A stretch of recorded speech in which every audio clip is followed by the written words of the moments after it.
사랑합니다. 성도 여러분, 5분 말씀 하루 묵상 최원호 목사입니다. 누가복음 1장 13절 17절 말씀 읽어드리겠습니다. 천사가 그에게 이르되 사가랴여 무서워하지 말라. 너의 간구함이 들린지라. 내 아내 엘리사벳이 내게 아들을 낳아주리니 그의 이름을 요한이라 하라.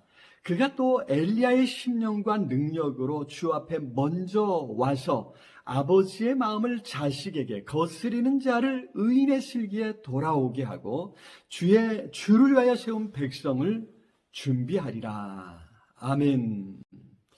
누가복음을 살펴보겠습니다. 의사였던 누가에 의해서 기록되어진 복음서이죠. 누가는 예수 그리스도 안에서 이루어진 복음을 기록하였는데, 먼저 그 앞서 보내심을 받은 세례 요한이 어떤 사명을 가지고 왔는지를 보여줌으로써 그의 복음서를 시작하고 있습니다.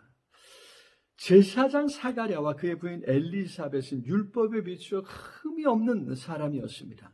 하나님께서 계획하신 일을 이루기에 부족함이 없었다는 것입니다. 마침 하나님의 때가 되었고, 그렇게 하나님께서는 바로 이들 두 사람을 통해서 계획하신 일을 이루려 하셨다는 것입니다. 우리가 세례 요한으로 알고 있는 바로 그 사람의 부모에 관한 이야기입니다. 어느 날 천사가 찾아와서 사가랴에게 그의 아내 엘리사벳이 아들을 낳아줄 것이라고 하는 것입니다. 벌써 나이가 많았습니다. 이미 자녀를 볼 소망을, 마음을 다 접었던 때였습니다. 그런데 그들 부부에게 아들이 생긴다는 것입니다.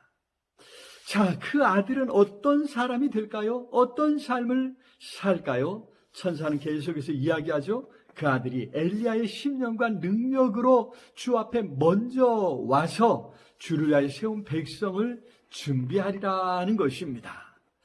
과연 세례 요한은 우리가 익히 들어서 아는 것처럼 평범하지 않은 삶을 살았습니다. 그렇게 하나님의 백성으로 회개하게 해서 하나님께로 돌아서게 했고, 오실 하나님의 아들을 맞도록 하나님의 백성을 준비시켰다는 것입니다. 부모인 사가랴와 엘리사벳의 철저한 순종과 경건한 삶이 그의 아들 세례 요한의 삶에 그대로 녹아나는 것입니다. 무슨 일을 하게 될까요? 얼마나 중요한 일일까요? 어떻게 그 일을 하게 될까요? 우리는 이러한 것들에 관심을 기울입니다. 하지만 그것은 하나님께서 하실 몫이라는 것입니다. 우리는 그저 매일매일의 삶을 말씀에 순종함으로 살아가는 것뿐입니다. 왜냐하면 우리가 한 치 앞도 내다볼 수 없기 때문입니다. 물론 뭔가 우리 마음에 소원하는 것이 있을 수 있겠지요. 그러나 소원하고 또 그것을 이루려고 애쓰는 것뿐입니다. 이루시는 분은 하나님이시라는 것이죠. 우리가 순간순간 하나님을 믿고 순종하며 살아갈 때 하나님께서 그의 뜻대로 우리의 인생을 가장 아름답게 만들어 가시는 줄로 믿습니다.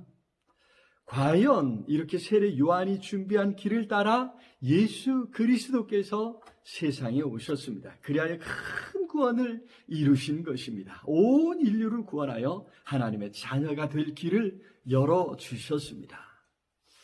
그런데 그 전에 이처럼 세례 요한의 부모인 사가랴와 엘리사벳의 순종의 삶이 있었다는 것입니다. 오늘 우리도 순종하며 살아갈 때 우리가 미처 알지 못하지만 하나님께서 아름다운 일을 이루실 줄로 믿습니다. 바라기는 순종하는 그 삶을 통해 하나님의 크고 놀라운 일들이 이루어질 수 있기를 기도합니다. 사랑의 주님, 참으로 감사합니다. 우리는 미처 깨닫지 못하지만 하나님께서 놀라운 일들을 준비하시고 계획하신 줄로 믿습니다. 주님께 맡기겠습니다. 단지 오늘 하루하루 순종하며 살아가겠습니다. 성령님 함께 하시고 붙들어 주시옵소서. 예수 그리스도 이름으로 기도드리옵나이다. 아멘. 오늘도 우리 주님 안에서 승리하시길 기도합니다. 사랑합니다.